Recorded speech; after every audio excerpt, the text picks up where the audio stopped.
As the fairly well-known saying goes, a little knowledge is a dangerous thing.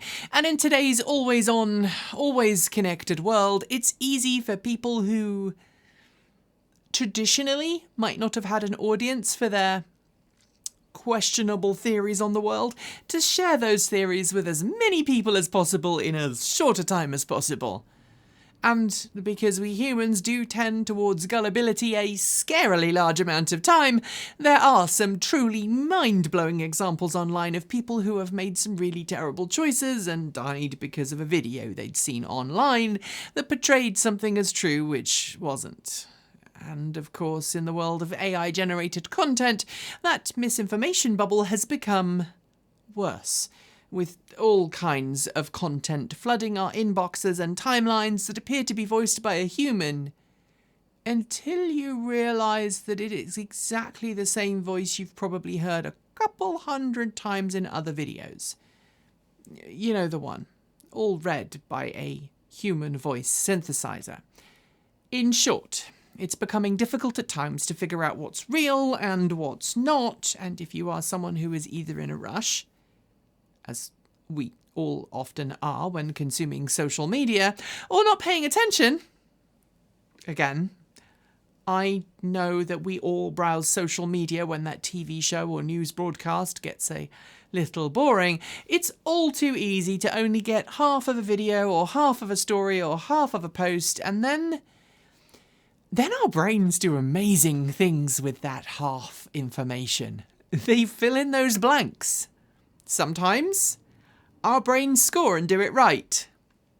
Usually, not so much.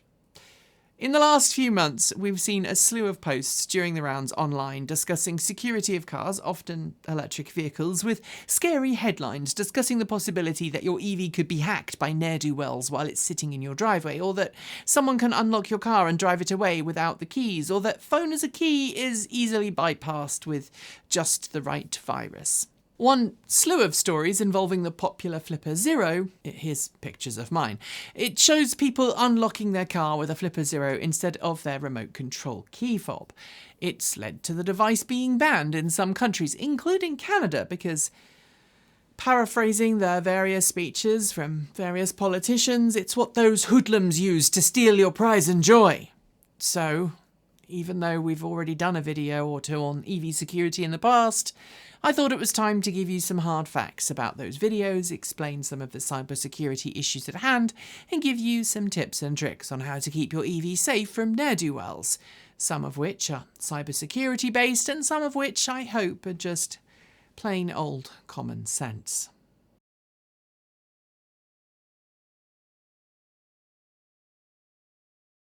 In today's video, I'm going to be talking about the Flipper Zero a fair bit, because it's become the topic of many breathless news stories, even though real elite hackers view it as, how do I put this nicely, the hipster's version of hacking. In other words, if you are someone who is really heavily into security and encryption and security vulnerabilities, you probably have a far more powerful, less consumer-focused set of tools that you would use. You probably also have a Flipper Zero because they're kind of cool. I'm also afraid I need to get something off my chest when it comes to the Flipper Zero, a device which, as I've already mentioned, is now banned in Canada, which is a shame because I usually travel with mine and I'm heading to Canada in September this year, as well as several other countries around the world. And while it's not directly related to EV security, I just need to set the record straight. The Flipper Zero is a small, portable penetration testing tool, or pen tester, that looks like a small portable games unit from the late 1990s, complete with colourful buttons and a low-cost monochrome display. It comes from the factory with firmware that allows you to do all manner of pretty neat things, including plugging in expansion boards with small microprocessors on them for electronics projects. You can emulate a TV remote control with it, or an air conditioning remote control. You can read, store, and transmit a variety of different signals transmitted over a range of different wireless frequencies, including NFC, Bluetooth, Wi-Fi, and infrared.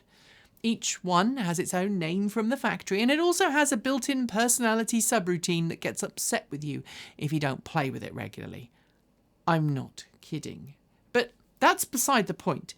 Out of the factory, Flipper Zero can do a whole lot of useful things from a hobbyist and enthusiast's point of view, but it can't do the more hacky things. It can read encrypted keys, but it can't replay them. So it'll happily, for example, read the NFC chip in your credit card, but it can only read the bits that any other NFC reader can. It can't pretend to be your credit card because of the encryption built into your credit card. And for most other devices, this also remains true. It can read but not clone, meaning you can't easily use it out of the factory to clone a credit card or a key fob.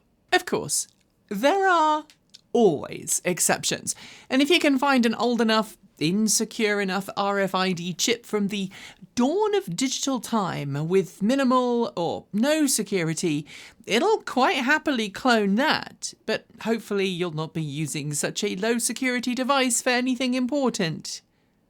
Right?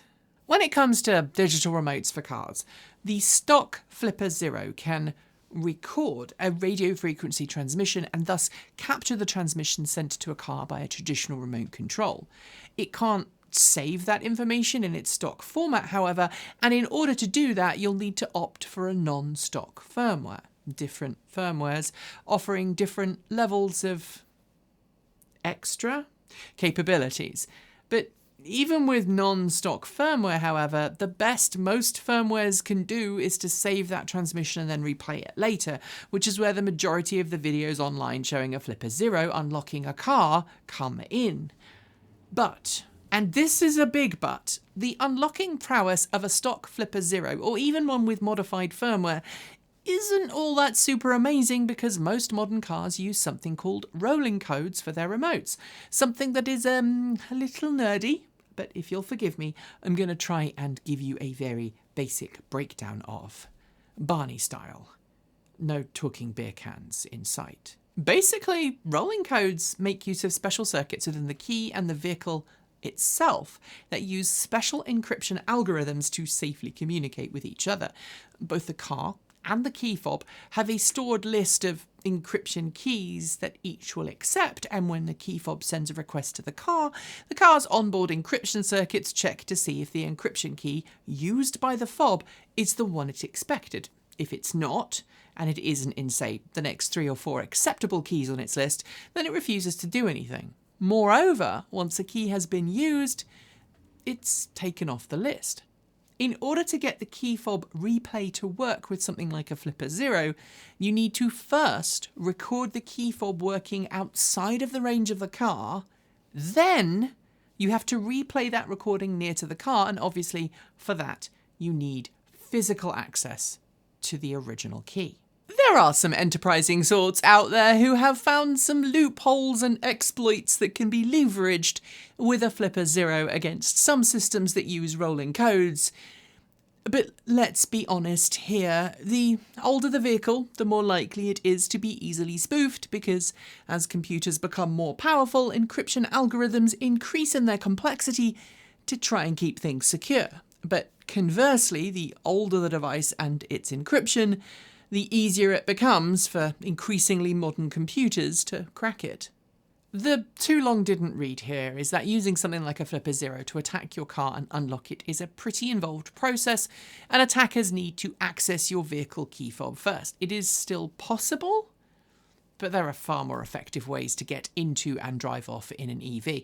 I should also note that the replay key fob attack usually doesn't give you the ability to drive the vehicle off after you've unlocked it, because of aforementioned rolling codes. In some rare occasions, I've heard the Rivian keycard but not the key fob has this problem, you can actually clone the RFID transmitter and then replay it to access the vehicle. But like the other methods I've listed, it requires physical access to the keycard at least once. And, as I've indicated, the Flipper Zero isn't the tool of choice for most of the more nefarious folks who might want to gain access to your vehicle. But before I go, let's discuss the Flipper Zero Tesla prank, which is well known and which I would never use. For those who don't know, Teslas use a radio frequency transmission that's not encrypted to activate the charge door flap on its vehicles. It's the same transmission code used for every Tesla branded charging connector and is easy to spoof, although there are slightly different codes for slightly different markets and years of production. So if you have a Flipper Zero, it is very easy to walk up to pretty much any Tesla, and as I said, while there are a few different codes used throughout various model years and markets, you can fairly easily get the charge port door to pop open. But gain access to the inside of the vehicle? No, that is something that requires actual encrypted transmissions, which, well, see what I just said above. If you are worried, though, about this particular vector of attack, I'm going to tell you how to protect against it in a second, because the next type of attack, the one that's usually used by nefarious sorts, can be defeated using the exact same methods.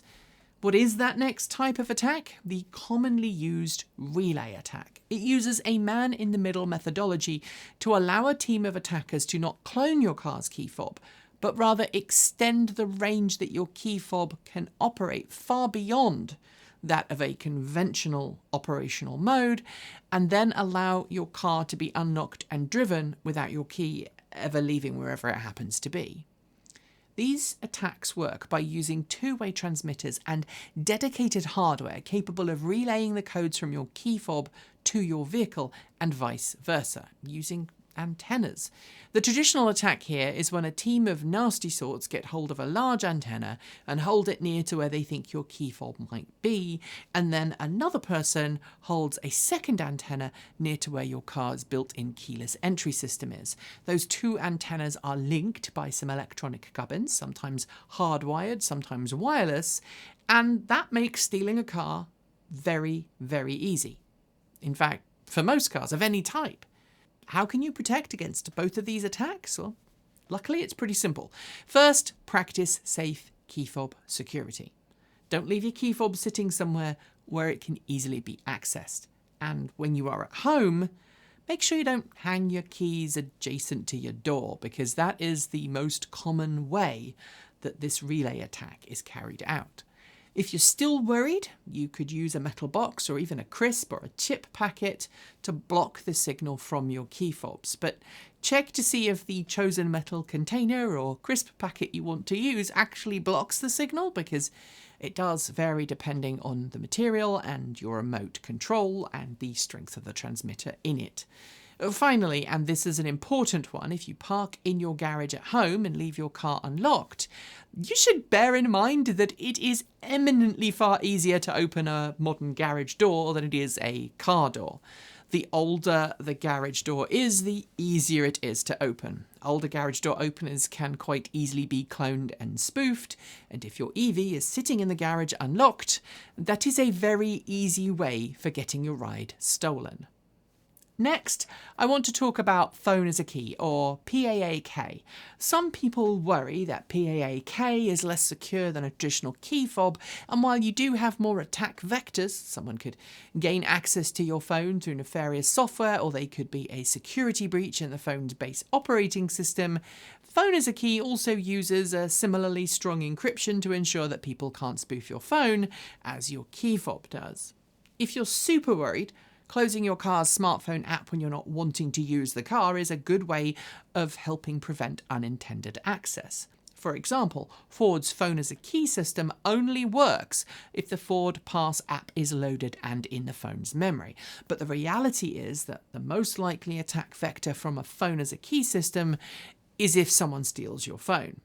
Honestly, it's more likely that someone will simply walk over, steal your phone, and then discover your vehicle using your phone. So obviously keeping your phone somewhere other than your back pocket or your outside jacket pocket is a good way to keep you safe here, as is making sure that you use a secure password to lock and unlock the phone.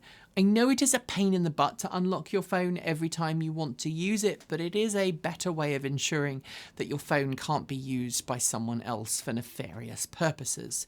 To badly paraphrase that now infamous anti-piracy infomercial, you wouldn't leave your keys laying on the table.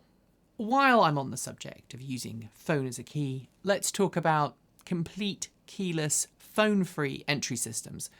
Keypads. It's something that Ford offers on some of its higher end vehicles. There's a physical keypad on the door and you just pop in a code before then entering a password on the center console to activate your vehicle and turn it on completely key-free. While this is phenomenally useful if you're someone who likes outdoorsy activities where taking a key or a phone might be less than ideal, it is also pretty common sense to make sure that you cover your hand when you're entering the passcode on the door and make sure that no one is actually watching you do it. And on cars where your fingerprints can leave a visible indication of what your key combination might be, wiping your fingerprints off is a good idea after every time you get in. Of course, also keeping your in-car password as long and as random as possible also prevents someone from guessing it or using social engineering to gain access to and to turn on your vehicle. I should also note here that some vehicles allow you to use phone as a key but then still require you to enter a password before starting and driving away. That is an extra level of security that might be well worth the extra seconds to use it, especially if you're worried about your vehicle being taken. Think of it as extra two-factor authentication. Biometrics? Some cars are now using retina scans and fingerprint identification, but they tend to be higher-end luxury vehicles, and if I'm honest, the 2 times I've tried a car with a fingerprint scanner and a retina scanner, they didn't work most of the time, suggesting it's not exactly a convenient or reliable replacement for an old-fashioned key fob. Next, I want to talk about the security vector that everyone worries about with EVs, over-the-air telematics. While it's certainly possible for an attacker to use social engineering to access your car's telematics system and unlock the vehicle, unless there's a massive flaw in your car's telematics program, there should be very few access vectors if you use a secure password for your smartphone app and web-based telematics experiences. As usual, do not give your password to others and use a password manager to make sure you have a unique, difficult-to-remember password. That way, it's very difficult for attackers to access your telematics portal using social engineering techniques, or indeed to copy the same password you've used a gazillion times on other systems. You do use a password manager, right? Could so-called man-in-the-middle attacks cause you headaches? Yes, but again, some common sense comes into play here. This is less of an issue than it used to be because the modern web, as our security industry friend reminded us, is mostly all carried out using secure connections between servers and your device, i.e. HTTPS, which hides all but the very determined of attackers. That said, you should make sure that the network you're connecting to is the network you actually think it is. I'm a nerd. In case you didn't know. So I have a VPN at my home that I can access on the go when I'm worried that the connection I'm using isn't 100% safe. But there are commercial VPN providers available that offer the same level of encryption and trust. And if you don't want or need telematics, just don't bother setting it up. Usually these days you do have to pay for some level of telematics, so unless you really do need to have the ability to remotely lock and unlock your vehicle or start and stop charging or start the cabin preconditioning, just don't bother. Your EV will work just fine and dandy without those fancy extras. And of course, be it your vehicle or your phone, you should also make sure you have all recommended software patches and updates applied. There is frankly nothing wrong with waiting a few days after an update is pushed to make sure there's not an issue with it, but an up-to-date device is more secure, at least it is in theory. Still worried about this all? Well, disconnecting the SIM card inside your vehicle is also a great way of ensuring that you can't have any telematics worries, but doing that will also limit your access to over-the-air software updates and in some cases upset your automaker because they want to make sure that everything is hunky-dory with your vehicle too. So let's talk about that last attack vector, charging stations, because there's also been a lot of discussion in recent months about hacking charging stations to cause problems for EV drivers, and for the most part, those exploits require physical access to a charging station. In the case of public fast charging, some caution is necessary. Make sure that you look for signs of physical tampering with the device, but I would argue the issue there is for the network provider to solve rather than yourself. But unless you are a nerd, the safest and most reliable way to charge your EV at home is to use a very simple charging station that is not networked in any way and just provides power when the vehicle asks for it. Add any kind of smart grid capabilities to your charging station and the risk goes up. So the same advice regarding software updates and passwords comes to mind. Although, as I just detailed on this channel, not all smart charging stations that are smart are actually that smart. And if you're a complete nerd, open source hardware that you can physically interrogate and improve is eminently preferable to a closed-loop system owned by some megacorp who is applying the least expensive methodology to security and updates. But have I missed anything? Have you experienced any issues with keeping your EV safe from ne'er-do-wells? Or is there a concern I haven't addressed yet? Let me know below. Thanks for joining me today, and if you've got thoughts, make sure you leave them below in our Discord chat room, or you can reach out to us on Mastodon. Thanks to the amazing list of people scrolling by on your screen right now. They are some of the more than 1,500 people that help make this channel possible by funding it through Patreon and YouTube, covering our bills, paying our team, and making sure we can be 100% independent. If you'd like to join them and see your name listed here, just follow the links below. There are a range of different tiers you can sign up for, from as little as $1 a month, or if you pay yearly, $10.08 a year. A massive welcome to our newest supporters, Ralph Koenig, Mr. Eldritch, Dwayne Adiger, and Corey Singletray. To join our list and get your shout out, become a paid Patreon member for your week of fame. If you'd like to support us with a one-off donation, you'll also find links below to make Ko-fi and Bitcoin donations, and we even have an old-fashioned PO box you can reach us at. The address is listed below. And of course, if you're in need of some swag, you'll find our swag store link in the down below as well. This month, we are celebrating Wrangling EV FUD with a fantastic t-shirt design by our in-house artist and animator, Erin. Get yours today by heading to our Redbubble store. We've got some great content coming up, so make sure you're subscribed on PeerTube or YouTube, and we'll see you soon. We make new videos every Monday, Wednesday, Friday, Saturday, and Sunday. If you want more, the mighty algorithm thinks you'll like this video, but we also think that this one is well worth a look. See you soon, and as always, keep evolving.